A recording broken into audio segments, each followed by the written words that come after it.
Bonjour à toi. Dans cette petite vidéo, laisse-moi te montrer la voix de Beyond the Clouds. Et le sous-titre, c'est la fillette tombée du ciel.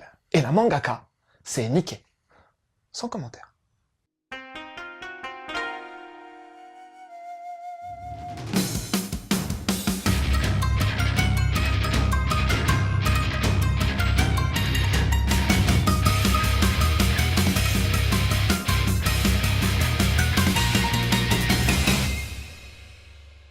Imagine une ville jaune, une ville où les artisans de toutes sortes sont rois. Une ville, hélas, surindustrialisée. Et c'est d'ailleurs à cause des fumées jaunes provenant des usines que la ville trouve son nom. Et Théo, il habite là. Lui, c'est un bricoleur. Le genre à essayer de réparer et à fabriquer des trucs à la Mormonium. Mais c'est aussi un doux rêveur, bercé durant toute son enfance par les livres de fantaisie et d'aventure.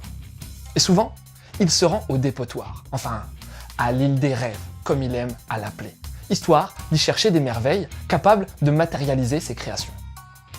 Et un jour, il va découvrir dans cette décharge une gamine, plus jeune que lui, endormie. Elle semble blessée, ouais, elle saigne. De son aile. Pause. Alors oui, cette fillette, c'est Mia, et on dirait qu'elle est tombée du ciel. En tout cas, elle a des ailes. Enfin, une aile, pour être exact. L'autre semblant avoir été arrachée. Et notre ami Théo va prendre Mia sous son nez. Enfin, il va s'occuper de... Putain, c'est pas vrai. Théo va prendre soin de Mia, c'est bon? Pas de jeu de mots foireux avec elle. Bien sûr, tout un tas de questions vont émerger du style « Qui est Mia? Pourquoi a-t-elle des ailes? Pourquoi en a-t-elle une d'arrachée ?» Et même si les gens entourant Théo semblent emplis de bonnes intentions à l'égard de Mia, une sorte d'ange tombé du ciel, ça risque d'attirer la convoitise de personnes mal intentionnées. Heureusement, Théo est là pour l'aider. Faut dire que cette gamine lui donne carrément des ailes. Tu vois, j'étais sûr que j'allais merder.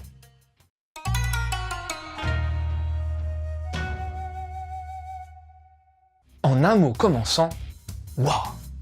Je pense que je suis pas le seul à avoir été intrigué par l'aspect graphique de ce manga. C'est à la fois mignon et poétique, empli de douceur et de subtilité. Un dessin qui fait mouche grâce à sa mise en gris pastel, ses traits esquissés et son ambiance steampunk. Les persos sont sublimes et pourtant, je vois un gros défaut dans le dessin. C'est les décors et le mecha design. Et là tu vas me dire, t'as des goûts de chiottes mec. Les décors sont magnifiques et les designs d'objets et de machines le sont tout autant. Et t'as raison. Mais alors, pourquoi je parle de défaut pour ce qui pourrait constituer un gros point fort d'immersion dans l'histoire? Mais justement, car ces machines, mais surtout ces décors, sont pas assez nombreux et pas assez mis en avant à mon goût. Et ça vient d'un problème en termes de réalisation. La mangaka joue trop sur les plans serrés et utilise pas assez de grandes cases. Et c'est putain de dommage, car l'ambiance y perd vachement et au final, on est moins ancré dans cette ville jaune. C'est con car les compos sont bien propres et la mise en case travaillée. Mais il manque pour moi une mise en avant de la ville via des plans plus larges qui permettraient de mieux entrer dans le manga.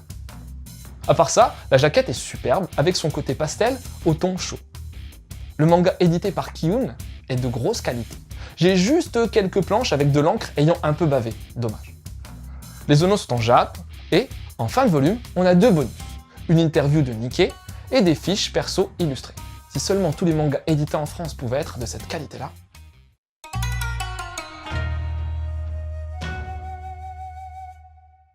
Le parcours de Niké et de Beyond the Clouds est assez particulier.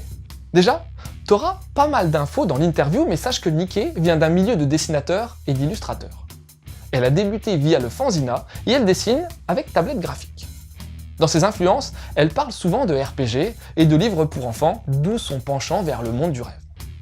Beyond the Clouds est son premier manga et il n'a pas encore été édité au Japon. Et ouais, c'est Kiyun qui a déniché cet artiste et qui lui a offert sa première publication en France. Bravo Kiyun pour cette jolie trouvaille. Et en tant que premier manga, laisse-moi te dire que mon avis est mitigé. Et ouais, j'ai vraiment pas accroché plus que ça à cette histoire on ne peut plus bateau. La cité polluée, le monde du dessus, l'aile arrachée, le bricoleur débrouillard, l'amnésie, le sage de la forêt, la potion qui guérit, le groupe de méchants voulant kidnapper la gamine. Tout ça, tu le trouveras dans Beyond the Clouds et, niveau stéréotype d'histoire, difficile d'en faire plus pour le moment. Ah, t'as même une histoire de pouvoir spécial lors de situations critiques. Tout ça fait également très RPG. On sent fortement les influences de Nikke dans ce titre-là. La mangaka offre pourtant toute une palette de personnages pour entourer notre duo de choc, mais pour le moment, hormis Hotch, le fils du boulanger, pote de Théo, aucun n'a réellement pris son envol, si je peux dire. Et je vais encore une fois revenir là-dessus, mais l'immersion fait flop. On sent pas assez le monde environnant qui devrait justement être la force de ce manga.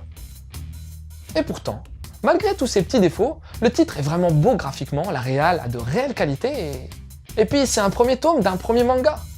À mon avis, Nikke a un potentiel de ouf, et je suis persuadé qu'elle pourra faire bien mieux par la suite. Beyond the Clouds est donc un titre super intéressant graphiquement, qui m'a laissé sur ma faim en termes narratifs.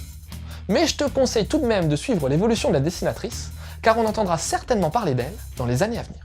Pour les conseils, je pourrais me la jouer facile en te parlant, comme sur la 4ème de couverture, de films du studio Ghibli, ou même de Final Fantasy, mais c'est un peu putaclic je trouve. Non, perso, je t'orienterais vers Haibane Renmei, les ailes grises en VF. C'est une petite série animée de 13 épisodes designée par le grand Abe Yoshitoshi. Tu y retrouveras la même ambiance, un peu steampunk, et l'histoire des anges avec des ailes. Le tout 15-20 ans avant Beyond the Clouds.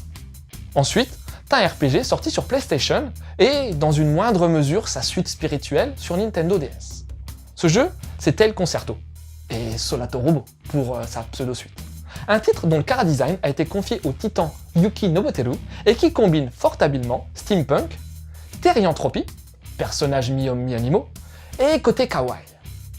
Il m'a pas mal fait penser à Beyond the Clouds en termes d'ambiance générale. Enfin, au niveau du dessin et de son côté faussement vintage, il y a un parallèle à faire avec le manga Nausicaa de Miyazaki Hayao. L'utilisation de crayonnés y est similaire, et on peut aussi y retrouver un petit côté steampunk. J'ai bien dit un petit côté. Voilà, c'était Lou, j'espère que cette petite chronique t'aura donné envie de lire Beyond the Clouds. Je te laisse et continue de suivre la voie du manga.